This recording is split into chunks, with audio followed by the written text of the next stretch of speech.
en la República Argentina tienen 10 minutos todavía para suscribirse y participar del sorteo del día de la fecha. ¿Qué pasó? Sí, pero más allá de participar, hoy en particular, digamos, suscribirse, porque te podés ganar un cupón de Ule Burger por 10.000 pesos. Más allá de eso, hoy podés hacer tu donación. Por ejemplo, si ya estás suscripto y te quedó un manguito hoy a 16 de agosto, trinchera.dni, mandás un regalito de cumpleaños. Es verdad. Regalito de cumpleaños, 2.000, 3.000 pesos, 4.000, 5.000, 10.000 pesos, qué sé yo, claro. Es verdad. Ahí, un regalito. Che, chicos, los quiero mucho. Gracias por alegrarme todos los días, de lunes a sábado, cualquier hora en la que estoy, por ver todos los contenidos que veo después cuando está cargado todo en YouTube.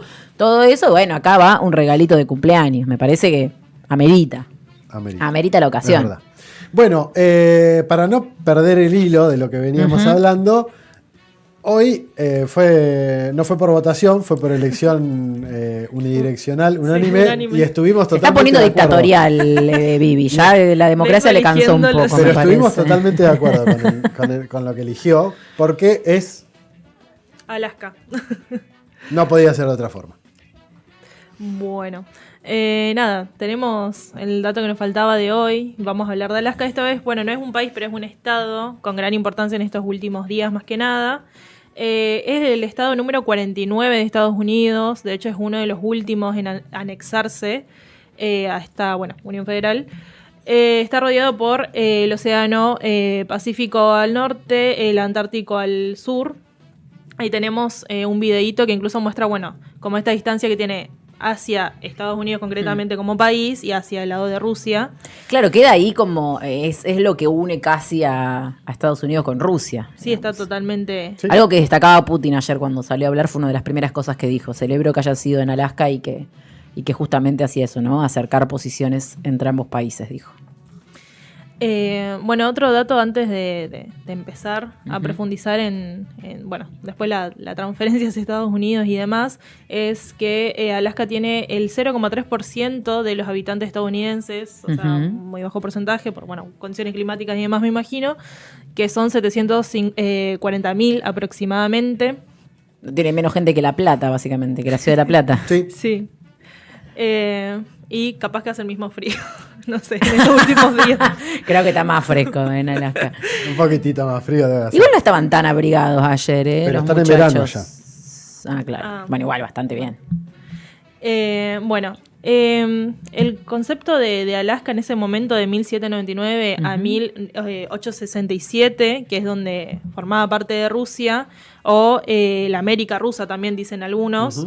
Era el único estado que era tricontinental. Sí. Porque con Alaska era americano, asiático y europeo. En ese momento era el Imperio Ruso, ¿no? Claro. Sí. Sí, de hecho, más adelante vamos a ver que es uno de los zares quien negocia justamente esta transferencia hacia Estados Unidos. Pero para introducirnos un poquito de cómo llegaron los rusos ahí, en el 1780 llegan a Alaska y establecen las primeras relaciones con el pueblo que se encontraba ahí, originario, digamos, de Alaska, que son los Tlingit, que después en el 1804 ocurre una masacre, un enfrentamiento con este pueblo, porque habían atacado, dos bases rusas que se habían instalado ahí. Ocurre este enfrentamiento que se llama la batalla de Sitska, que ahí vemos imágenes representativas del momento. 20 años después, en 1824, Estados Unidos y Reino Unido, que en ese momento ocupaba el espacio de lo que hoy conocemos como Canadá, le reconocen las fronteras de Alaska a Rusia, por lo que llegan a un acuerdo en ese momento de no enfrentamiento por ese territorio. Y lo que después lleva a básicamente hacer la transferencia de Alaska hacia Estados Unidos es, distintas contemplaciones de conflicto que ya venía teniendo Rusia con la corona británica, básicamente, que uno de esos antecedentes previos, lo cual lleva en parte a Rusia a tomar esta decisión, es la guerra de Crimea, de 1853 a 1856, que era básicamente el enfrentamiento del imperio británico, francés y otomano contra el imperio ruso, en ese momento, la rusa zarista. Y el origen de esta disputa es algo que a mí me pareció muy interesante cuando lo busqué, que era básicamente, empieza por una disputa de lugares santos en Palestina. Y recordemos que Palestina en ese momento era parte del imperio otomano, y la avanzada también de Rusia en el continente venía por el lado de la iglesia ortodoxa totalmente diferente a lo que venían proponiendo como la Iglesia Católica Romana tradicional. Bueno, esta guerra tiene origen ahí. Rusia termina quedando, bueno, devastada económicamente después de este enfrentamiento. De hecho, una de las imágenes que vemos ahí es de parte del ejército francés levantando una bandera después de una batalla con victoria.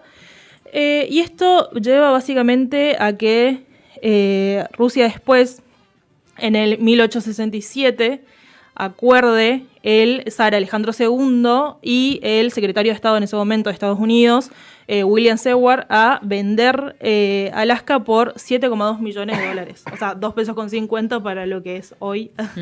Claro, sí, pero... Igual 7 millones de dólares sí, en ese momento obvio, era muchísima guita. Claro, porque vos sabés que, viste que decía hoy, comentaba estas declaraciones de Ina Afinogenova porque estuvo hablando al respecto de esto y le preguntaban, más que nada esto, más allá de ser periodista, analista, porque es rusa, a ver cómo se vive. Dice que no hay en Rusia, digamos, una cuestión ahí de decir, no, bueno, fue mal vendida o una idea de hay que ir a recuperar Alaska, digamos. No es como un sentimiento, por lo menos generalizado, así como una nostalgia de esa Alaska rusa, como que les queda muy lejos y no es como un tema en Rusia. Claro, distinto es el caso de Crimea. Claro, por eso lo recalco, claro, sí. Eso fue ahora. Que fueron parte de la Unión Soviética. Claro, es el pasado la nostalgia reciente. la tienen ahí, más que nada. La nostalgia política la tienen más en lo que en los ex países soviéticos que en esto que fue hace cientos de años, ¿no? Y que además el imperio zarista surge en Ucrania. En Kiev. Particularmente Kiev es como la cuna del imperio ruso. Claro.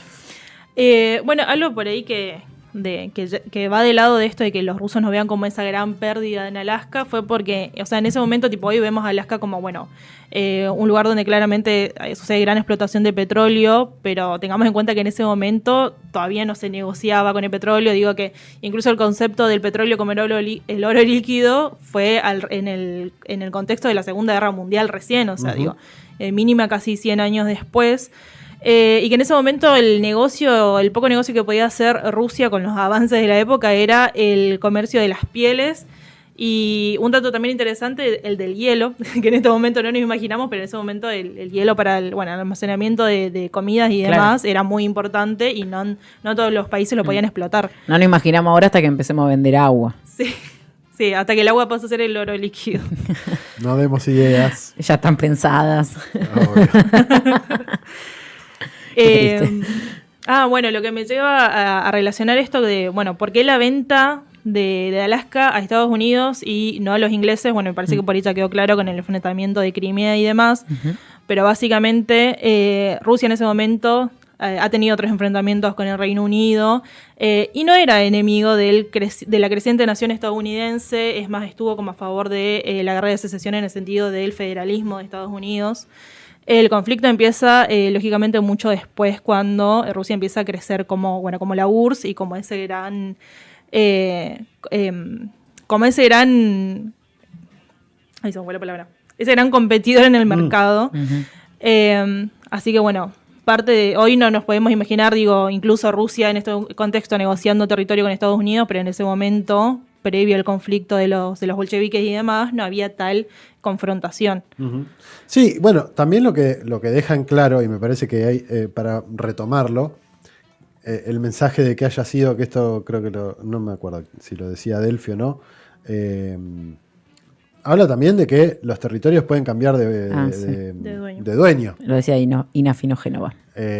Y bueno, el caso de Alaska es el caso emblemático, me parece. Sí. Igual, si vemos los mapas desde antes de la Segunda Guerra Mundial para acá, todos los mapas cambiaron. De hecho, Asia Occidental la trazaron con escuadras y dijeron, bueno, esto de acá se llama de una manera, esto de otra, y así quedaron. Digamos, no fue siempre así. Incluso el territorio argentino no fue el mismo desde que nació hasta ahora. No. Bueno, y por ahí trayendo un poco de vuelta esta cuestión de la cercanía geográfica que tiene a través de Alaska hoy en día Rusia y Estados Unidos, es básicamente, bueno, lo que nombraban un poco igual, está a 88,5 kilómetros Alaska de Rusia, pero también tienen 2 islas en el medio del estrecho de Bering que los hace estar a 4 kilómetros de diferencia solamente por una barrera, de agua. Sí. pero bueno, en la actualidad... De hecho, ¿quién diría si no se hace un puente o un gasoducto o alguna cosa así y Rusia termina vendiéndole petróleo a Estados Unidos a través de Alaska? Sí, que algo de eso Ojo, también estaba pensado. Y nada, había puesto después un videíto, por ahí, capaz es medio redundante a esta altura, pero era bueno justamente de Putin hablando el día de ayer, de cuando Alaska pertenecía a Rusia. E incluso, bueno, no dándole quizás mucha injerencia como hoy, pero nada, era interesante cómo marcaba la cancha de vuelta con, bueno, esto fue mi territorio, e incluso también, digo, pensar en que uno se imaginaría, bueno, fue a través de un conflicto que Rusia tuvo que ceder, no, fue a través de una venta, de una elección, una negociación incluso, que en ese momento fue beneficiosa para Rusia, incluso no para Estados Unidos.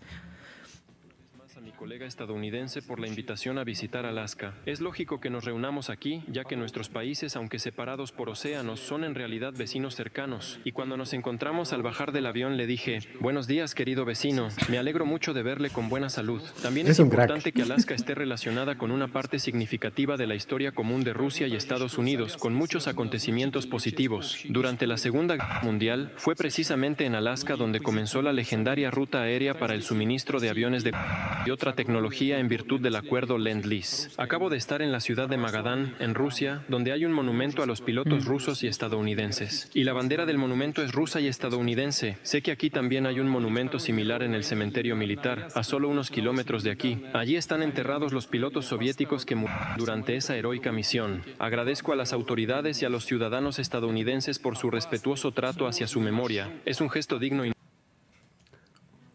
De hecho, es interesante porque abre con esto. Sí, sí. Abre diciendo, es lo que... marcando esta particularidad y marcando que los ciudadanos que viven en Alaska han sido siempre muy respetuosos para con esos pilotos soviéticos que combatieron en la Segunda Guerra Mundial junto con los norteamericanos, porque esto también es otra de las cosas que parece que Occidente quiere borrarse, pero que sobre todo los rusos fueron los que terminan ganando, pero Estados Unidos fue aliado. Claro.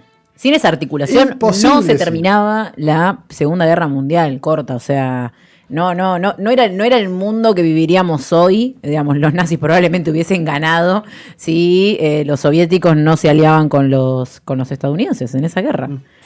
Aunque no quieran ir al 9 de mayo en el Día de la Victoria ruso, es así, digamos, la historia es esa, y por eso también Putin me parece que siempre busca recalcar eso, ¿no? Esa historia que quieren borrar en Occidente. Sí, para cerrar con eso tenía 2 notas que recomendaba. Yo digo, trajiste un documental sobre Alaska, me muero. No, porque, bueno, más boludo los documentales por que eso, había. Esa es la forma del animal en Alaska. Sí, ¿viste? aparte son como National de supervivencias al extremo. Claro, es que ¿viste? me imaginé, sí. Bueno, no me interesa eso, perdón. ¿Alguien puede hablar de la zona ártica? Sí. Bueno, traía 2 notas de Pia Global. Que analizaban, bueno, básicamente también este escenario, o sea, o qué papel juega Europa en esta negociación de territorios. Una es, en Alaska no hay lugar para las locuras europeístas, también como mostrando, digo, lo poco en cuenta que tienen hoy en día a lo que propone o lo que pide Europa como parte también de su inversión en ese gran conflicto. Y otra es, básicamente, de esta de 9 de agosto, como previendo la reunión y hablando de las especulaciones, lo que se puede llegar a negociar el día de ayer, Putin y Trump en Alaska, un encuentro con implicaciones globales. Y también un poco especulando sobre, cuáles serán estas grandes negociaciones que han establecido, que igual hasta el día de hoy no lo sabemos, y no sé si lo vamos a saber por un tiempo, al menos hasta la reunión en Moscú. Así que dejo esas 2 recomendaciones para por ahí entender el escenario próximo también a la reunión, el escenario anterior, a la reunión. Perfecto. Complementamos entonces con Alaska, en este caso con el dato que faltaba. Interesante también para tener un contexto que sirva para comprender de una manera más acabada qué es lo que sucedió ayer en esta reunión entre Donald Trump y Vladimir Putin. Sorteo porque se nos terminó el programa del día de la fecha, programa número 23, en lo que va de este año. Me gusta el número 23. Sí, es el de Jordan.